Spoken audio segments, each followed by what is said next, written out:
Boa tarde, você que acompanhava pela TV no nosso sinal aberto a reunião do Congresso de Comissões. Você continua acompanhando a reunião lá no nosso canal do YouTube e passa agora aqui no nosso sinal aberto na TV a acompanhar o Jornal da Rede Alesp, primeira edição, 27 de outubro de 2021. Eu sou Júlia Stanzioni. Hoje vamos falar sobre São Paulo ter à frente como governador o presidente da Assembleia Legislativa, deputado Carlão Pignatari, do PSDB. Dia Estadual da Conscientização sobre a mielomeningocele foi celebrado aqui no Legislativo Paulista. Comissão de Finanças, Orçamento e Planejamento da Alesp recebeu o secretário estadual da Fazenda, o Henrique Meirelles. O Jornal da Rede Alesp, primeira edição, está começando. Você acompanha agora o Jornal da Rede Alesp. Tudo sobre o Legislativo do Estado de São Paulo.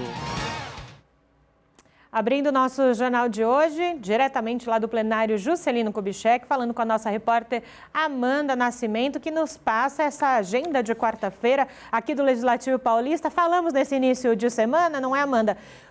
Um dia após dia movimentados aqui no Palácio 9 de Julho. Hoje, pelo jeito, não será diferente.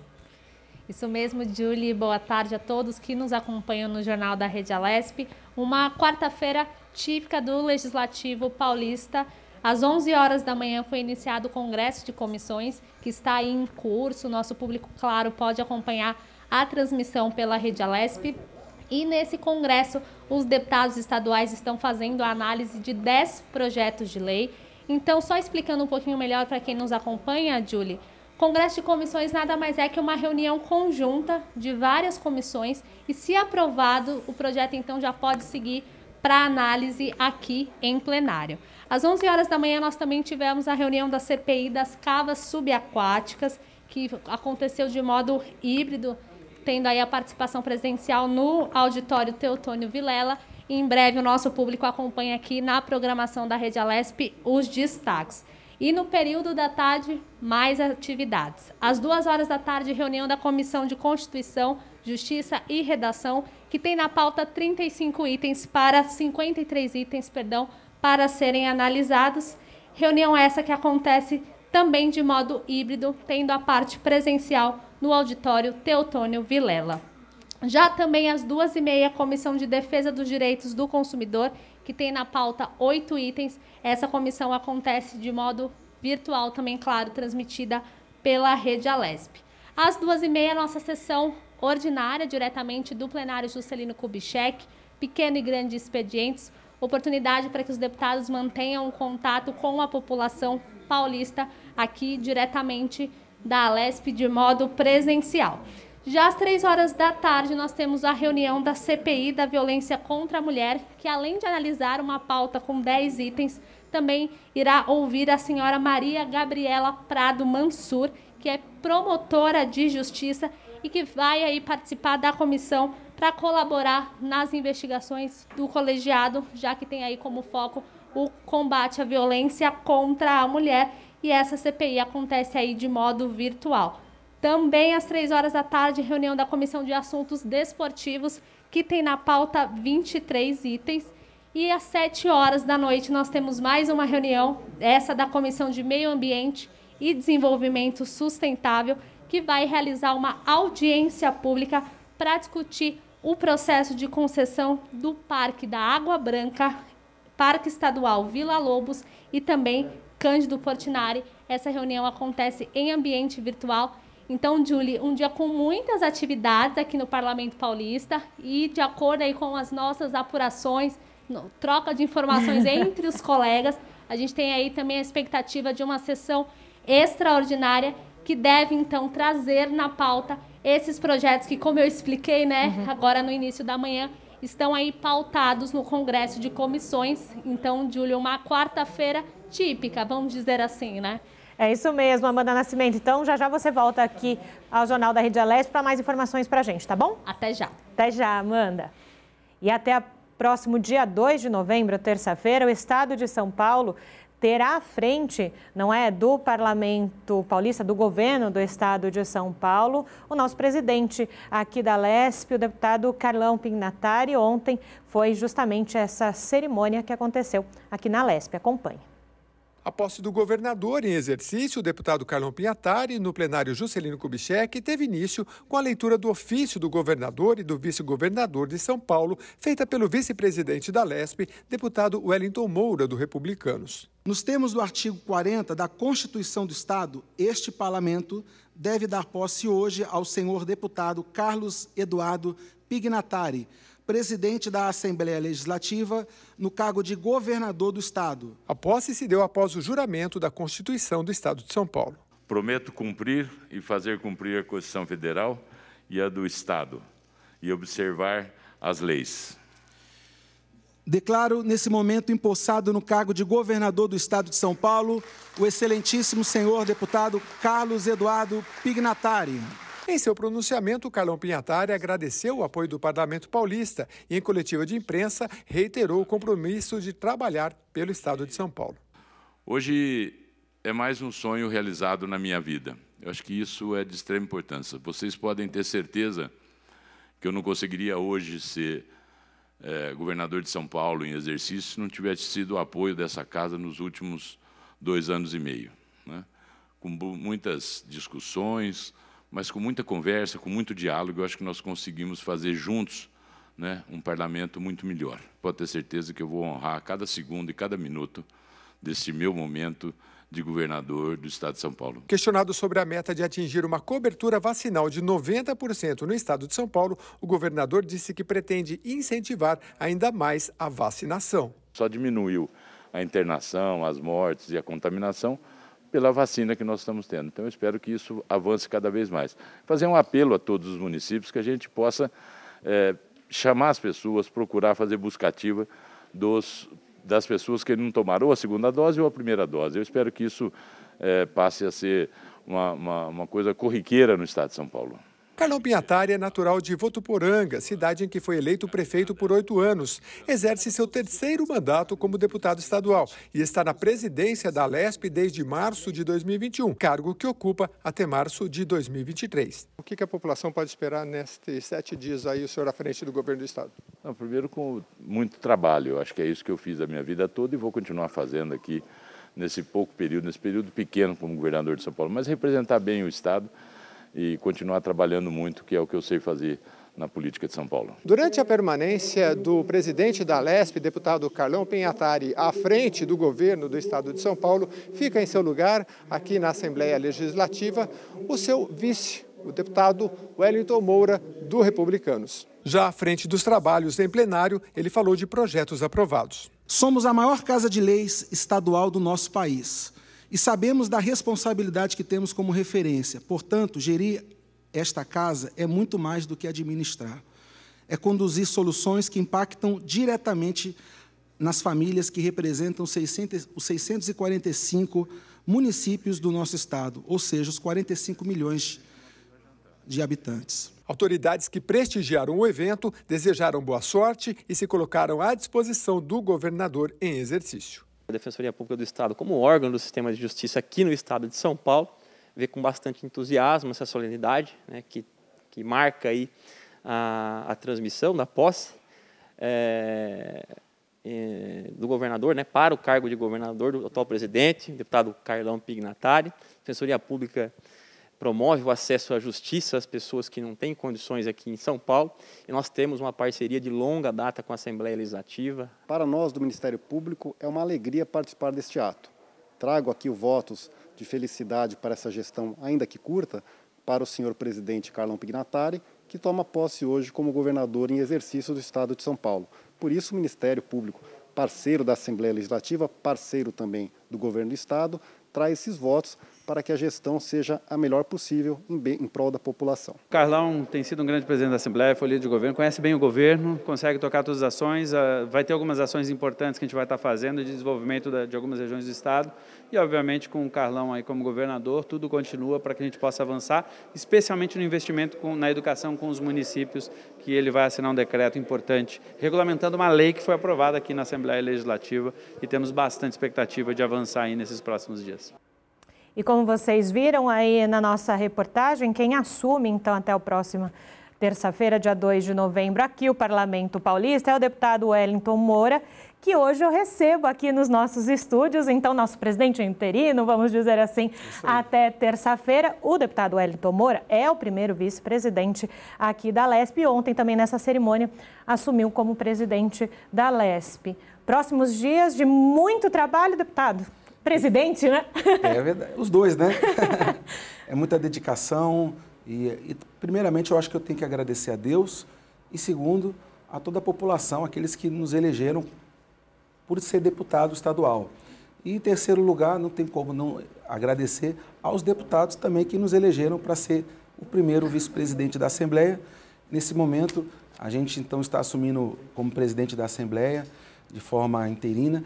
Essa uma semana que nós temos será de muito trabalho, de muita dedicação, para nós aprovarmos então aqui na casa projetos importantes, projetos dos deputados, projetos que realmente vão somar em melhorias para a população do nosso estado de São Paulo.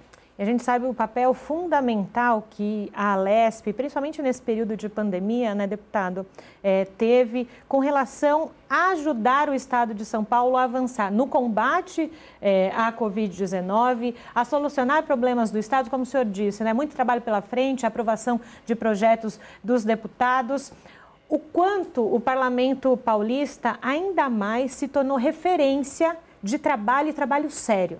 Exatamente. São Paulo, eu acho que é a referência não só para o país, mas também até para a América Latina, é referência no mundo, até diante do tamanho que São Paulo é, que se São Paulo fosse separada, poderia se tornar realmente um país aí e de grande referência, até diante do trabalho que nós vemos exercendo aqui na Assembleia Legislativa, como também o governo do Estado, através do governador João Dória, através do próprio vice-governador Rodrigo Garcia, que faz um excelente trabalho, que praticamente se torna responsável até pelo Estado. A gente tem acompanhado várias inaugurações que hoje o governo do Estado tem feito e diante até do que o Parlamento, do que a Assembleia fez, porque tivemos que aprovar aqui reformas importantes, a reforma administrativa, que trouxe hoje um fôlego para o governo, hoje poder trazer melhorias para o estado de São Paulo. São vicinais, são as reformas nas escolas. Estava vendo o Rocieli, que ontem veio prestigiar aí a nossa posse, o secretário da Educação. Quer dizer, a gente deu condições para que o governo hoje pudesse trazer melhorias para a população. Isso que é gratificante para a gente. E a gente, como papel hoje de presidente da Assembleia, a gente tem uma responsabilidade em dobro aí, não só como deputado, mas como presidente, de pautar projetos que é de interesse da população, que é importante para aquele parlamentar diante da causa que ele levanta, da bandeira que ele levanta. Então, vamos fazer nosso papel e não sozinho, mas junto com a casa toda, que é de suma importância a gente ajudar a população. O senhor falou do Rocieli, que é o secretário estadual de Educação, e ontem, né, foi aprovado em plenário um projeto que inclui ETECs e FATECs no programa Dinheiro Direto, então ajudando, né, não só na parte estrutural, mas desenvolvendo a educação ainda mais no estado de São Paulo e a educação tecnológica, que é de suma importância nesse mundo 2.0 que a gente vive, ou não, né? Já estão falando em 4.0, o mundo que a gente vive. Ajudar hoje as FATECs e as ETECs a receber o dinheiro direto é de suma importância diante da burocratização que existe hoje no Estado. Antigamente, o dinheiro iria para as diretorias regionais, para que elas pudessem, então, ser repassadas para as ETECs e as FATECs. Só que, diante disso, a FATEC e aquela ETEC quebrava uma luz, tinha uma reforma para fazer, elas precisavam acionar a sua diretoria regional, e então, aí faz o levantamento dos gastos. Quer dizer, isso demorava-se muito.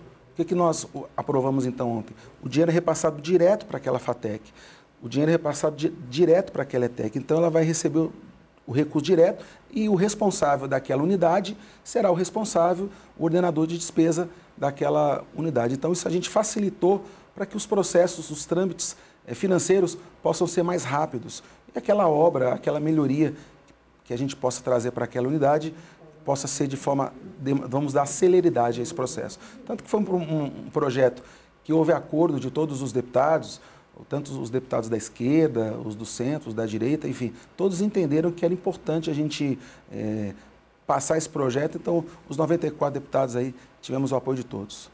E ontem também, logo após a posse, tanto do senhor quanto do deputado Carlão Pignatari, subiu no site aqui da Assembleia uma matéria, claro, falando um pouquinho sobre os deputados, falando um pouquinho sobre, né, o senhor. Eu uso a minha colinha aqui, tá certo, sempre para não errar, né? O senhor nasceu em Santos, então sim, é da Baixada Santista. A gente fala que quem nasce na Baixada é caiçara, né? Eu também sou caiçara, eu nasci na praia também, só que em Caraguá, litoral norte. Pois é, olha aí. Temos duas coisas em comum. Nascemos no litoral, fomos radialistas. Exato. E não, nós somos três, então, porque a gente conversou nos bastidores que você também é corintiano, eu também sou corintiano. Aí ele contou o meu time aqui, ainda bem que eu não trabalho mais com futebol, viu? Porque aí agora pode contar. Tá. Mas, deputado, falando justamente sobre essa questão de ser radialista, o senhor coloca aqui na matéria de que essa função do senhor o aproximou dessa área social e das pessoas em situação de vulnerabilidade, que depois trouxe o senhor para esse momento de estar como deputado. Gostaria que o senhor falasse um pouquinho sobre isso. Olha, para mim sempre foi um prazer poder ajudar as pessoas. Eu carrego uma frase comigo que fala assim: quem pensa no próximo, pensa como Deus. Eu entendo que a gente poder ajudar uma pessoa, não importa a sua religiosidade, não importa a sua crença, a sua cor, sua raça, não importa... quando a gente ajuda uma pessoa, para a gente é maravilhoso a gente poder entender a mudança que isso faz na vida de uma pessoa. Quando eu virei radialista, eu até criei um programa chamado Momento do Presidiário. É um programa que muita gente fala assim: ah, mas você ajudou preso? Não, não é a questão de ajudar o preso de forma em lei, mas foi em ajudar o preso, trazer garantias que ele pudesse ter uma forma de falar com a sua família. Então, esse programa Momento do Presidiário fazia com que o preso, ele enviava uma carta para o programa, dizendo para a sua família: olha, mãe, pai, eu estou bem, estou no presídio tal, mas aqui está tudo bem comigo. Então, essas cartas passavam, claro, pela Secretaria de Segurança Pública, que lia antes para até ver a questão da legalidade, até diante de tantos fatos que a gente vê hoje nos presídios, né? Mas elas viam que não tinha, era realmente para o programa. Chegava lá na rádio, a gente lia, e os familiares, ao mesmo tempo, eles ligavam também lá para o programa para falar: oi, filho, não pude te visitar essa semana, olha, filho, fala aqui com o seu neto, fala aqui com seu pai, com a sua mãe. Sim. Poxa, isso para a gente era gratificante, porque aí o filhinho ligava: ó, pai, tudo bem, pai, estamos com saudade de você, volta para casa logo, a gente está torcendo para a sua saída. Então isso aproximava, era o elo de ligação, a rádio, de ligação do presidiário com a sua família. Então, para a gente foi muito importante. Eu sempre gostei de também fazer trabalho social, trabalho nos hospitais, trabalho na FEBEM, trabalho nos asilos, e foi isso que me motivou a sair até como deputado estadual. Um trabalho que a gente criou foi além do programa do Momento Presidiário, foi um trabalho chamado Anjos da Madrugada, que é com moradores de rua. E foi até diante disso a gente conseguiu fazer com que eu consegui 40 mil voluntários no estado de São Paulo todo para nos ajudar nesse trabalho, através de uma instituição.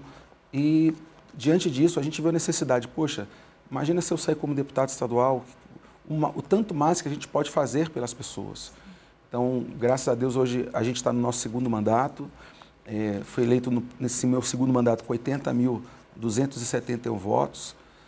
Sempre agradeço essas pessoas. Não trabalho só para esses 80 mil, trabalho para os mais de 45 milhões de paulistas que são afetados tanto positivamente com os projetos que nós aprovamos na casa, e principalmente agora a gente nessa responsabilidade de presidente, a gente também pautar projetos que vai ser de suma importância aí para a população, como esse do governo que nós aprovamos das FATECs e ETECs, que é o dinheiro direto, e ontem também aprovamos um veto, a derrubada, aliás, de um veto, que foi de suma importância aí para toda a classe aí o cidadão que frequenta hoje um templo religioso, uma igreja, que frequenta um templo religioso, quer participar de uma reunião. E a gente, como você disse, Júlia, no início, logo da entrevista aqui, que o Estado passou por um momento que o país, o mundo, não sabia o que fazer, Sim. que foi o Covid, e foram as mais de até, precisamente, mais de 600 mil pessoas mortas, infelizmente, no nosso país. Mas até mesmo ontem, a gente teve um censo muito feliz até, que só apenas uma pessoa que faleceu do Covid. Então, para a gente é gratificante o Estado ter tomado medidas bruscas, sérias, importantes, mas que hoje a gente vê o resultado disso. Primeiro, a vacina, a gente ter conseguido aí o Estado que foi um pioneiro na vacina, é uma bandeira que todos os deputados aqui, graças a Deus, a gente viu que era importante vacinar a população, e a gente está vendo hoje o resultado que é o menos perda possível que a gente deseja hoje a todos os cidadãos. E a gente até se consolida aí diante de tantas mortes que, infelizmente, vidas que se perderam, não tem como resgatar, mas foi uma experiência para o Estado e foi uma experiência também para esse parlamento. Com toda certeza. Deputado, então agradeço, viu, a vinda do senhor aqui aos nossos estúdios. Uma ótima semana na presidência aqui da Alesp. Obrigado. Conte sempre com a Rede Alesp e espero que o senhor volte aqui também, Vamos mais voltar vezes. para mais entrevistas. Com toda certeza. Muito obrigada, deputado. As praças de pedágio e investimento para o Hospital das Clínicas de Bauru foram 2 dos temas discutidos na 55ª sessão ordinária, transmitida diretamente do plenário Juscelino Kubitschek pela Rede Alesp. Na presidência dos trabalhos, a deputada Adriana Borgo, do PROS, que abriu o pequeno expediente, onde os parlamentares podem falar pelo tempo regimental de 5 minutos. O primeiro a usar a tribuna no pequeno expediente foi o deputado Coronel Telhada, que falou da quantidade de drogas apreendidas em uma chácara em Cotia, na Grande São Paulo. 2 toneladas e 400 mil quilos de maconha numa chácara em Cotia, em Grande São Paulo. O valor dessa carga, gente, em dinheiro, é de 6 milhões e 600 mil reais. Foram presos e condenados 3 homens presos em flagrantes e condenados. Vocês sabem qual foi a pena desses indivíduos? Eles foram condenados à prestação de serviço comunitário. Aqui no Brasil, nós temos deputado preso porque falou, e traficante com 2 toneladas e 400 mil quilos de maconha, fazendo serviço comunitário, distribuindo cesta básica. A deputada Adriana Borgo usou a tribuna para falar do projeto de lei 31 de 2001, de autoria do ex-deputado do PT, Hamilton Pereira. A parlamentar resgatou o projeto, que na época não foi aprovado. Para complementar, né, essa valorização, no intuito de valorizar, foi colocado aqui pelo Hamilton Pereira, né, o deputado do PT. Por isso que eu digo que não importa a sopinha de letrinha nem a legenda partidária, o que importa são as pessoas, o comprometimento com as causas que a gente acredita. Ele colocou aqui na casa o PL 31, que visava desencadear, né, a promoção dos subtenentes da Polícia Militar. O deputado Sebastião Santos criticou a construção de praças de pedágio na divisa de Barretos, interior paulista. Só na divisa de Barretos, eles querem colocar de Barretos com Colômbia uma, com Guaíra outra, com Olímpia outra. E aí a gente vai vendo, né? Mas vamos colocar as praças de pedágio, mas o que vai ter de benefício na rodovia? Ah, não vai ter não. Vão duplicar de Olímpia a Bebedouro, que é uma rodovia simples, não tão utilizada, e vão deixar Assis Chateaubriand sem melhoria nenhuma. O deputado Ricardo Melão se mostrou preocupado com a situação do Hospital das Clínicas da cidade de Bauru, referência para 68 municípios da região por falta de recursos. Tem aqui, né, uma previsão para expansão e modernização na saúde na região de Bauru administrativo, uma previsão de R$ 2.251.000, cerca de R$ 2.251.000 para esse tipo de gasto. É o que há de mais próximo a ser investido ali, que a gente sabe que é um dinheiro que não vai reinaugurar e não vai manter durante o ano aquele hospital. Falamos agora aqui no Jornal da Rede Alesp sobre o Dia Nacional de Luta pelos Direitos das Pessoas com Doenças Falciformes. E eu converso agora com a Liege Pereira, que é assessora parlamentar, e com Sheila Ventura, da Associação Pró-Falcêmicos. Boa tarde, Liege. Boa tarde, Sheila. Vou começar então primeiro com a Liege. Boa tarde, Liege. Tudo bem por aí? Boa tarde. Obrigada pelo convite. Obrigada a você, a Liege é assessora parlamentar da deputada Leci Brandão. Sheila, muito obrigada também por conversar com a gente desse tema tão importante. Eu que agradeço pelo convite.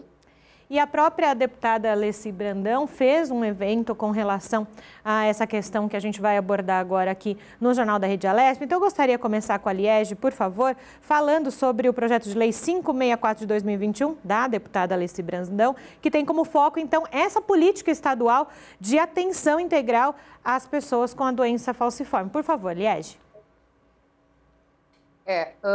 O projeto 564... ele tem como principal, principal ponto, além de identificar e garantir a atenção à saúde das pessoas com doença falciforme, inclui também antibioticoterapia, vacinação, priorizamos também o diagnóstico precoce, que é de fundamental importância, né, até para o crescimento, inclusive, dessa criança já identificada, assistência psicossocial, fornecimento de medicamentos, ações educativas permanentes, campanhas permanentes de conscientização, de orientação, inclusive orientação genética para as famílias e conscientização da maioria da população. Porque nós sabemos, infelizmente, que é uma doença bem pouco conhecida. Então, essas campanhas, não somente de orientação, como de aconselhamento, são de fundamental importância. E, Sheila, a gente sabe que a anemia falciforme, para quem chegou agora, né, é uma alteração dos glóbulos vermelhos do sangue, tem toda uma questão que causa, então, justamente a anemia. Sheila, então, quais são os impactos dessa doença na vida das pessoas, né? O quanto, por exemplo, políticas como essa do projeto de lei ajudam na melhor forma dessas pessoas passarem por essa doença? Então, o grande impacto da doença, né, é porque a gente acaba convivendo muito com a dor. Então, essas dores, muitas vezes, são limitantes.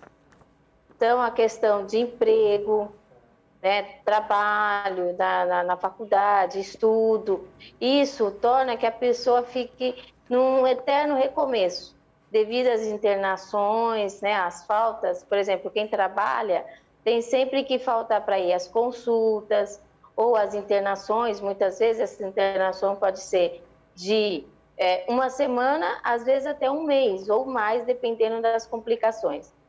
Então, o impacto é muito na questão socioeconômica, psicossocial, e a gente tem que trabalhar mais essa questão, principalmente de conscientizar os empresários, né?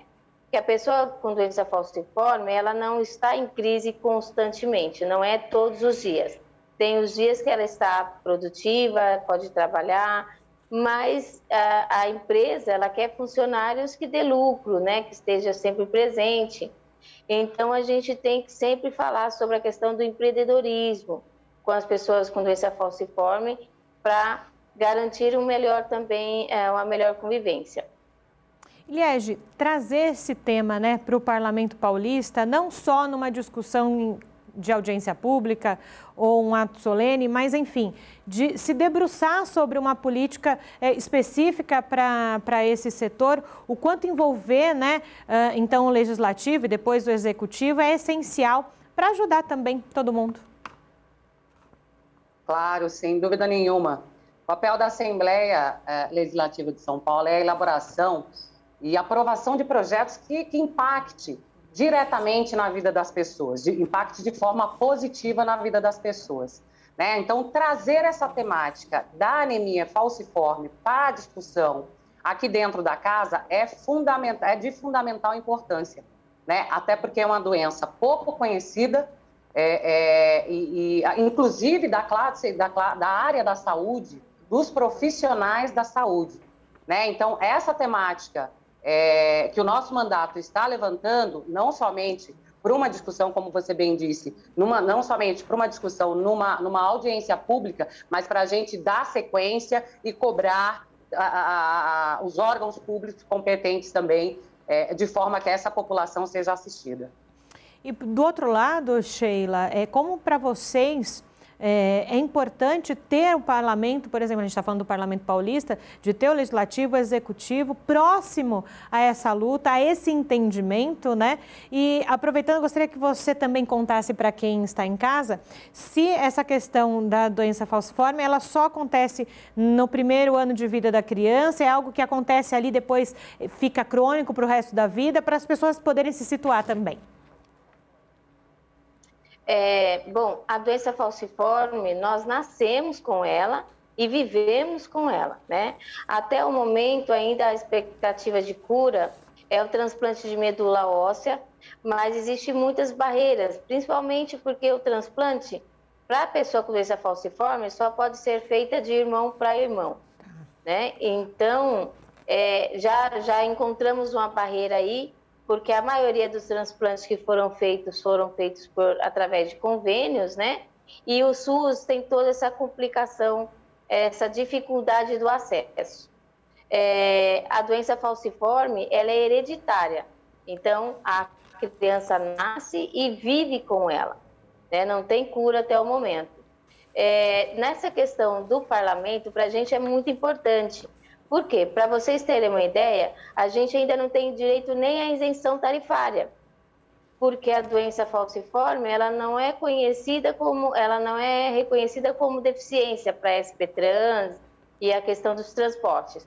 E o que acontece? Nós não nascemos deficientes, mas a patologia leva à deficiência.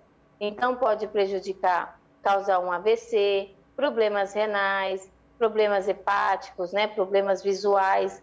Então, ela pode afetar outros órgãos e levar essa pessoa a ter uma vida mais limitante. E, para ela poder continuar, a isenção tarifária é muito importante. Então, o parlamento, né, a Assembleia Legislativa, para a gente é muito importante que conheça e coloque em prática as nossas políticas de atenção, né, principalmente de criar PLs que dão direito a acesso às pessoas, não só com doença falciforme, mas também com outras patologias.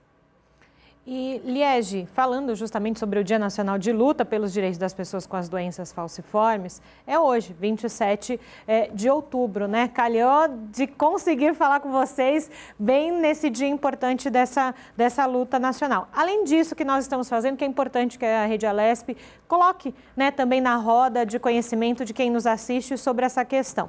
Vocês promoveram um evento também, não é, Liege? O gabinete e o mandato da deputada Alessi Brandão sobre essa questão. O que mais vocês descobriram nesse evento e que pode, né, trazer à tona também ideias de aproximar, como a Sheila disse, né, de ajudar nessas questões, por exemplo, de não ter mais isenção no transporte público? Como pode ter essa interlocução, Liege? A política em si e seus representantes têm o dever, né? Nós temos aqui, enquanto Assembleia Legislativa, enquanto mandato eleito pelo povo, temos o dever de apresentar projetos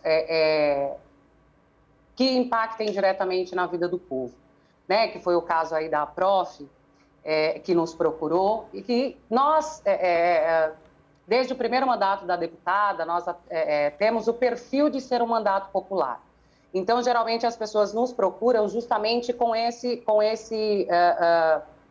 intenção, né? Por ser um mandato popular, por fazer ações, pelo mandato fazer ações e atividades, inclusive, com esse viés totalmente social, né? A deputada traz isso, o nosso mandato traz isso.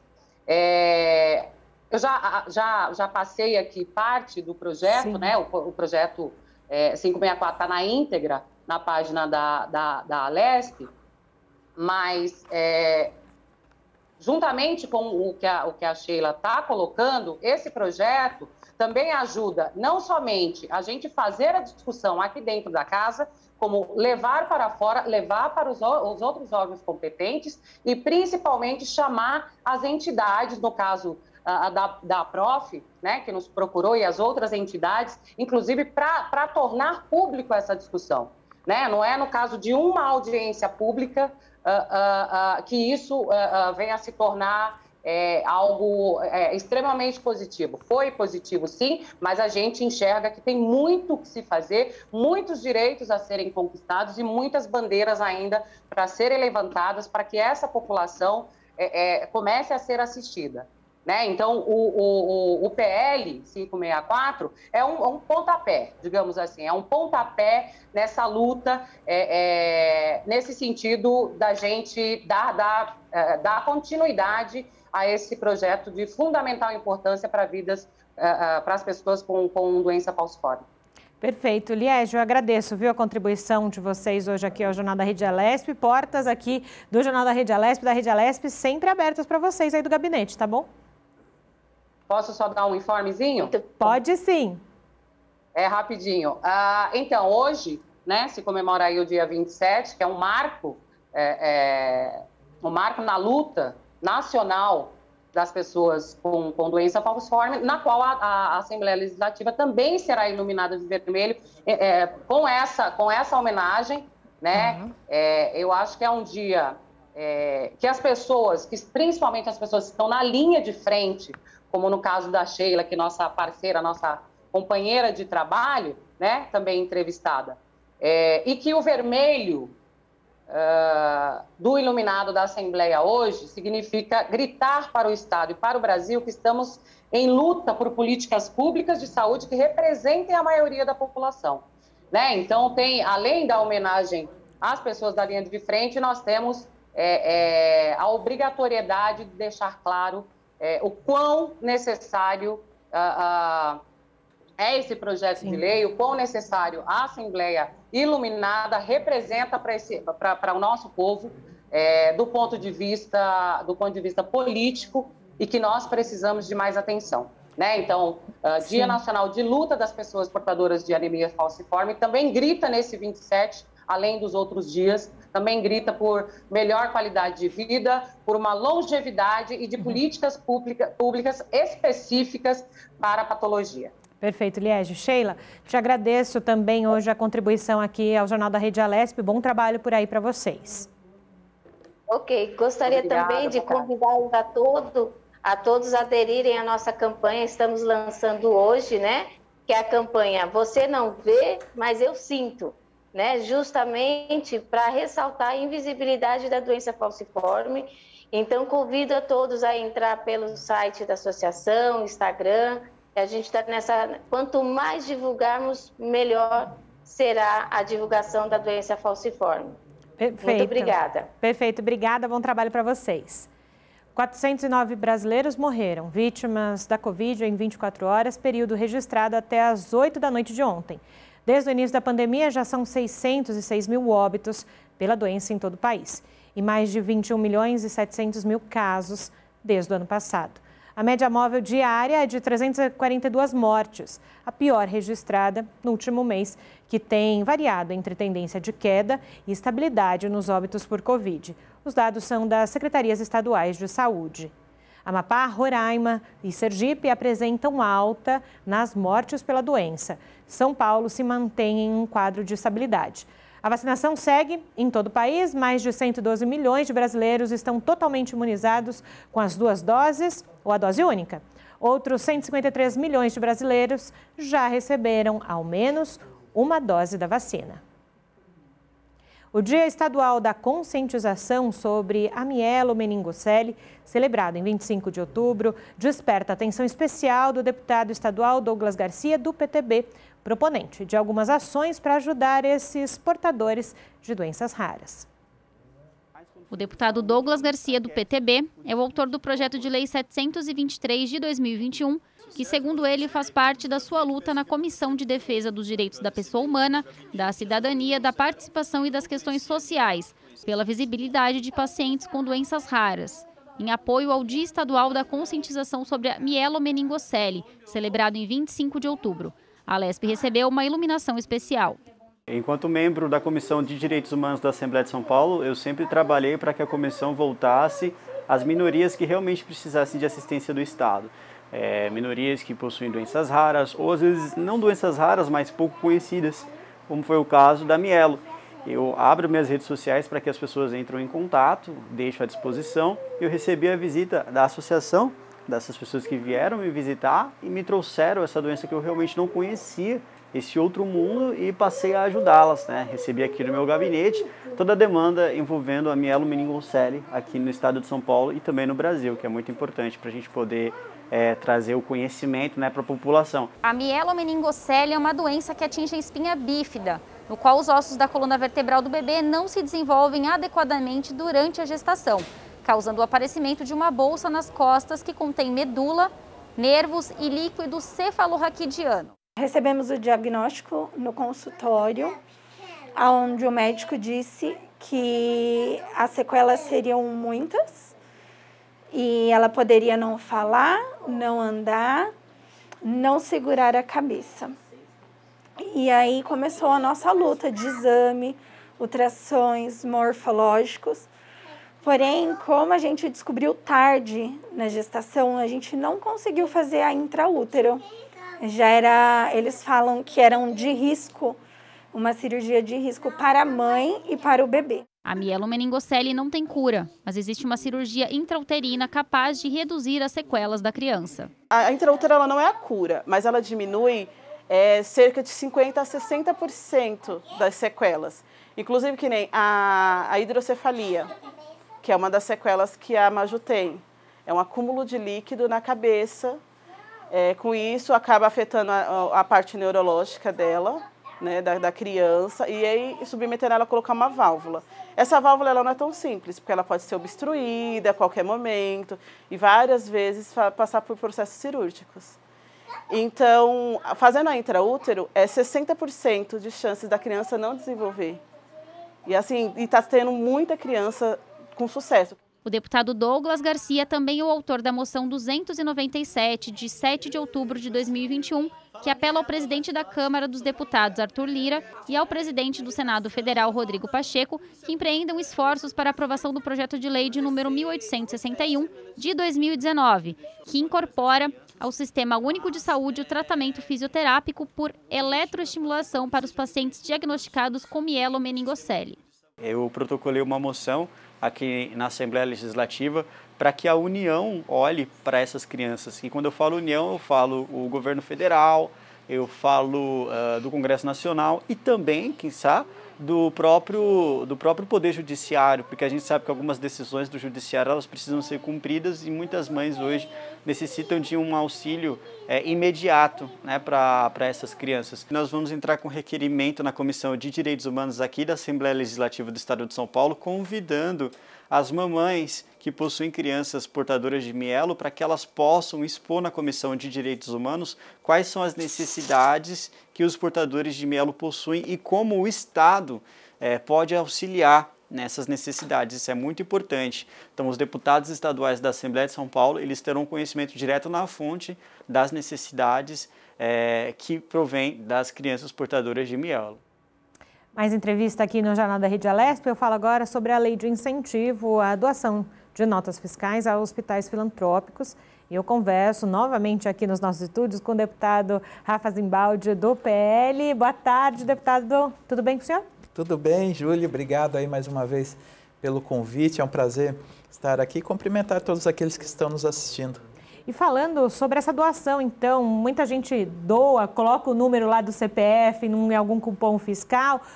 Existem arrecadações próprias para isso. E como, então, pode ser transferido, então, esses créditos da nota fiscal paulista para os hospitais filantrópicos? Ô, Júlia, na verdade, Bom, primeiro que nós vivemos uma situação muito difícil, né? Das Santas Casas, hospitais filantrópicos.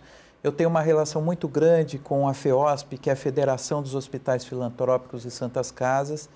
E, infelizmente, todos eles estão sofrendo muito. Por quê? Por conta da falta da atualização da tabela SUS, que essa atualização ela não acontece desde 2009, 2010. Então, os hospitais estão sofrendo demais. Tanto é que o governo do estado agora, recentemente, atendeu um pedido nosso, né, lançou o programa Mais Santas Casas, que é um investimento de 1 bilhão e 500 milhões de reais. Mas esse projeto específico, essa lei específica que é de nossa autoria, que foi aprovada, nós estamos pegando toda a nota fiscal paulista, né, das farmácias para destinar aos hospitais filantrópicos. Por que isso? Não existiria farmácia se não existisse médico, se não existisse hospital.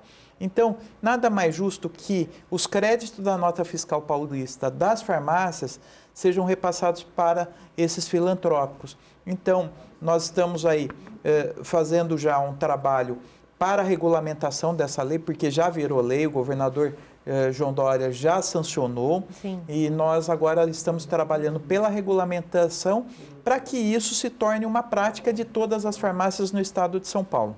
E nesse momento, né, após a sanção, qual que é esse trabalho, né? O senhor falou, né, de conversar com esses estabelecimentos, eles precisam colocar, por exemplo, cartazes, dizer, olha, nós participamos dessa lei, estamos em conjunto com a lei. Como é que funciona na parte prática, até para que as pessoas possam começar, então, a fazer as doações? O que nós estamos fazendo, Júlia? Nós estamos fazendo a parceria da FEOSP, da Federação, junto com o Conselho Federal, né, das farmácias e farmacêuticos, para que essa conversa seja ajustada entre os entes, combinado com o governo do estado, Secretaria de Saúde e também a Secretaria da Fazenda. Isso significa um investimento em média de 500 a 600 milhões de reais de investimento nos hospitais filantrópicos. Isso vai resolver o problema de vários hospitais, porque hoje muitas santas casas, Julie, sequer têm a CND, que é a Certidão Negativa de Débitos. Muitas dessas entidades devem impostos, devem ao governo federal, devem ao governo estadual, e eles têm a dificuldade de receber, por exemplo, uma simples emenda orçamentária, uma emenda parlamentar de nossa autoria. Por quê? Porque não tem CND e o governo não repassa emenda para quem tem CND. Diferentemente do crédito da nota fiscal paulista. Então, essa união entre a federação, entre o conselho, o governo do estado e a Assembleia, aqui, né, que nós tivemos aprovação de forma unânime por todos os deputados, é fazer com que essa lei, né, se torne uma realidade e esses hospitais possam receber esse recurso tão importante. Uma outra questão também, talvez as pessoas fiquem curiosas, por exemplo, hoje, quarta-feira, 27, fiz minha compra na farmácia. Faço a doação, então, do meu cupom fiscal. Em quanto tempo os hospitais eles recebem essa doação do ICMS? Como é que funciona essa parte burocrática, vamos dizer assim? É bem burocrático isso, né? Primeiro, o que nós precisamos fazer? Nós estamos com a federação fazendo uma regionalização dos hospitais. Então, por exemplo, São Paulo nós temos vários hospitais filantrópicos. Campinas também, que é uma cidade maior, tem vários hospitais, mas às vezes vou dar um exemplo aqui, eu vou pegar como exemplo a Santa Casa do presidente da FEOSP, da Federação, que é a Santa Casa de Palmital, né, que fica na região de Marília. Quantas farmácias tem na região lá de Palmital? Então, essas farmácias vão destinar para a Santa Casa de Palmital.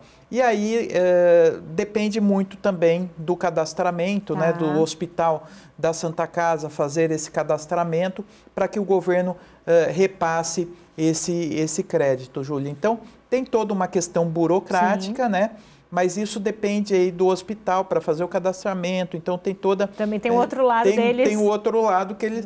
Mas eu tenho certeza também que isso significa pouco para o cliente, né? Pouco para a farmácia e muito para os hospitais. Né? Isso significa, quando o senhor fala muito para os hospitais, significa melhoria no atendimento, melhoria na estrutura desses hospitais, né? Às vezes as pessoas, por N motivos, e porque a demanda é grande mesmo em hospitais filantrópicos e santas casas, antes de passarem tantas horas na fila, porque só tem talvez 4 lugares de atendimento, significa construir um 5º local para que as pessoas sejam atendidas. Eu gosto de sempre falar isso para as pessoas terem essa noção de que a estrutura é a parte fundamental e é a que demanda mais verba, né?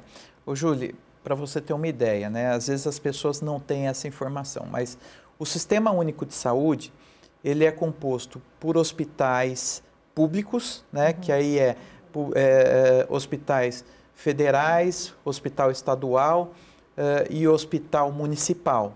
E nós temos os filantrópicos, que são essas entidades sem fins lucrativos. As Santas Casas e hospitais filantrópicos, eles são responsáveis por mais de 70% do atendimento SUS em todo o país. Ou seja, se os filantrópicos pararem de atender a nossa população, o Sistema Único de Saúde deixa de existir.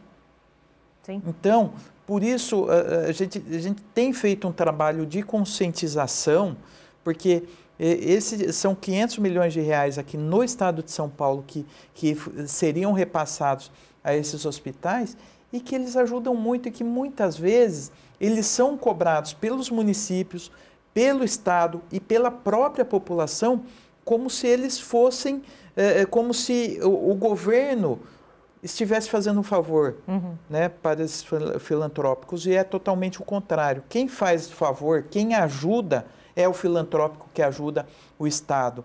Então, nós precisamos valorizar muito. E sempre os provedores de Santas Casas, os presidentes dos hospitais filantrópicos, eles fazem isso de forma voluntária. Todos os diretores desses hospitais fazem isso de forma voluntária. Por quê? Porque eles amam a medicina, porque eles amam o Sistema Único de Saúde. E nesse momento de pandemia que nós tivemos, eles foram responsáveis pelo atendimento, né? A população passou a valorizar muito mais o Sistema Único de Saúde, a importância do Sistema Único de Saúde, porque se não fosse o Sistema Único de Saúde, nós teríamos uma situação ainda pior, né, do que nós já tivemos.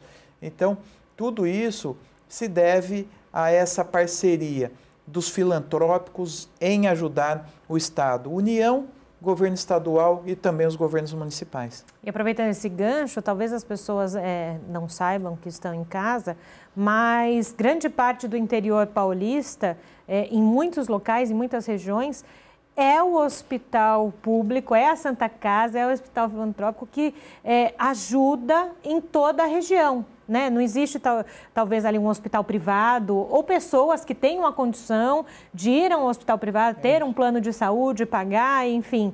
Então, é ele também que desafoga tudo. É isso. Principalmente no interior. Se você pega, por exemplo, cidades pequenas, né, a Santa Casa, ela é responsável pelo atendimento das cidades todas vizinhas. Né?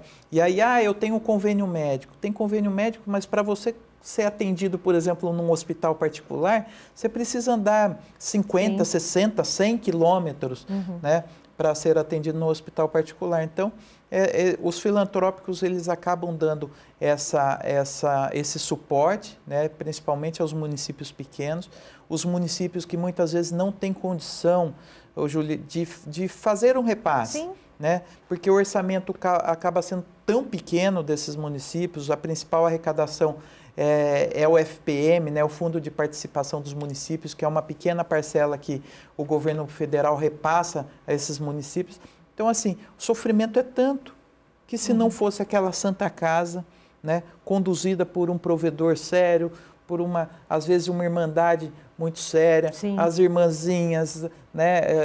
Então, assim, é um trabalho muito bacana que eles fazem e que isso atende a nossa população. E é verdade, deputado, o senhor falando agora, eu nasci no litoral paulista e na minha cidade só tinha a Santa Casa de Caraguatatuba, que é uma irmandade que cuida do hospital lá em Caraguatatuba. Eu tenho 38 anos, não tenho problema nenhum em falar a minha idade, e muitos anos, muitas décadas, só a Santa Casa ali servia ali a comunidade ali do litoral norte, e agora há pouco tempo temos um hospital agora regional do governo do estado lá na região de Caraguatatuba. Mas assim, eu tenho 38 anos, o hospital tem 2 só lá, né, regional. Então, a Santa Casa lá em Caraguá, a Irmandade lá, que desafogou tudo. É isso. Né? E eu vou dar um exemplo meu.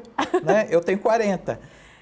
A maternidade de Campinas, que é a maternidade que eu nasci, ela é responsável pelo atendimento em toda a região metropolitana de Campinas.